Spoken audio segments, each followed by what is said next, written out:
Odam!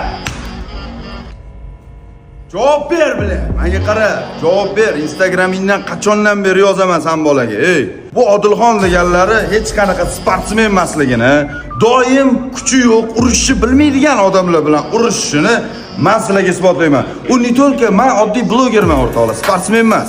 Odilxonning karyerasiga nuqta qo'yadigan odam oddiy bloger bo'ladi o'rtoqlar. Ko'chadagi daydi aravakash ham uni urib qo'ya oladi og'aylar. Bu narsani men sizlarga isbotlayman. Odilxon, mana bu videoni ko'rayotgan bo'lsang, men senga qachondan beri yozaman, yozmaysan, xohlasang uyga uy tikish, xohlasang mashinadan, lipoy narsadan o'ynayman. Balki davay sen bilan jang. Kerak bo'lsa zalda ham prosta sparing qilib ham seni urib qo'ya olaman. Faqat sharti videoga olib obunachilarimga bu narsani ko'rsataman. Aqling yetsa, duxing yetsa, kutaman seni. O'ziga tashab qo'yamiz o'rtoqlar bu Odilxon Chumoxonni.